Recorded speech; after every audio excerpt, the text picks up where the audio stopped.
வணக்கம். ஜோதிட பரிகாரங்களில் கரணநாதனை வணங்குங்கள் என்று பல பேர் சொல்ல கேட்டிருக்கிறோம். கரணம் முக்கிய பங்கு வகிக்கிறது என்று தாராளமாக சொல்லலாம்.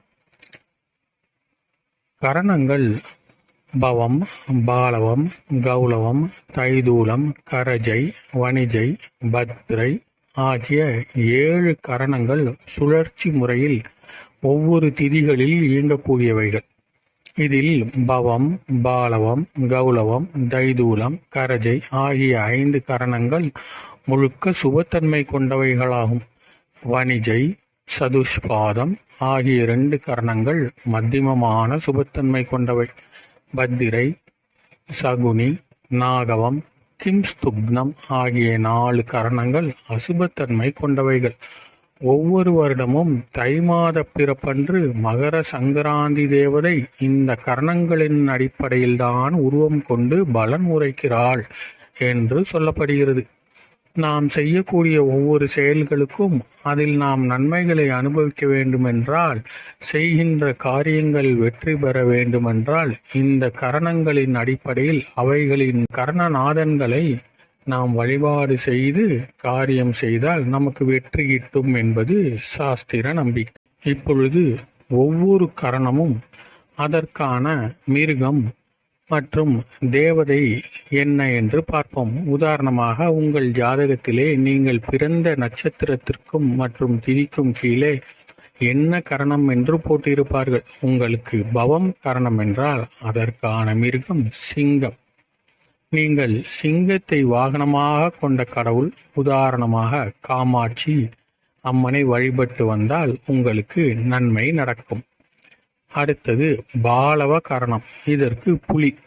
புலியை வாகனமாக கொண்ட ஐயப்பன் மற்றும் சாஸ்தா போன்ற கடவுளர்களை வழிபடலாம். பிறகு கௌளவம் கரணமாக கொண்டவர்கள் பன்றி. பன்றிக்கு வராக தேவதை, அதாவது வாராகி அல்லது வராக முகம் கொண்ட பெருமாள், இவர்களை நாம் வணங்கி வரலாம். தைதூலம். இதற்கு கழுதை. இந்த கரணத்திற்கு சுக்கிரன் தேவதை. சுக்கிரனுக்கு அம்மன் துர்க்கை அதிதேவதை. ஆக துர்க்கையை வழிபாடு செய்து தைதூல கரணக்காரர்கள் நன்மை வழக்கலாம். சிலர் வீடுகளிலே கழுதை போட்டோ வைத்து என்னை பார் யோகம் வரும் என்று வைத்திருப்பார்கள். அது எல்லோருக்கும் யோகம் தராது. இந்த தைதூல கரணம் யாருக்கு இருக்கிறதோ அவர்கள் வீட்டிலே கழுதை படம் வைத்திருக்கலாம். அது ஒரு நம்பிக்கை தான். ஆனால் கரணநாதனான துர்க்கை அம்மனை வழிபாடு செய்து வரும்பொழுது நன்மை நடக்கும். அடுத்து கரஜை. கரஜை கரணத்திற்கு யானை மிருகம். இந்த கரணத்திற்கு விநாயகரை வழிபட்டு வருவது மிகவும் நல்லது.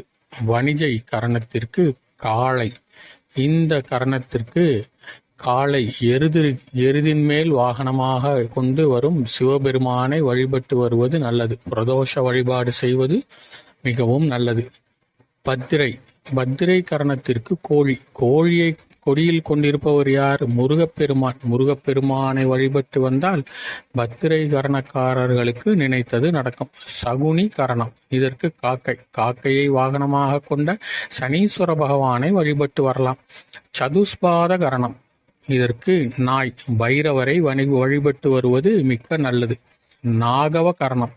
பாம்பு. ராகு கேது புத்து இருக்கும் அம்மன் கோவில், நவகிரகத்தை சுற்றி வந்து வழிபட்டால் இவர்களுக்கு நன்மை கிடைக்கும். கிம்ஸ்துக்ன கரணம். புழு. இந்த கரணத்திற்கு வாயு தேவனை வழிபட்டு வந்தால் மிக நல்லது என்று சாஸ்திரங்கள் சொல்லி கொடுக்கின்றன. ஆக நமக்கு தொடர்ந்து காரிய தடைகள் இருக்குமானால் நம்முடைய கரணம் என்ன என்று ஜாதகத்தை பார்த்து தெரிந்து கொண்டு அந்த கரணநாதனை வழிபட்டு வருவது நன்மை பயக்கும்.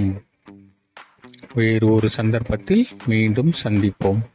நன்றி, வணக்கம்.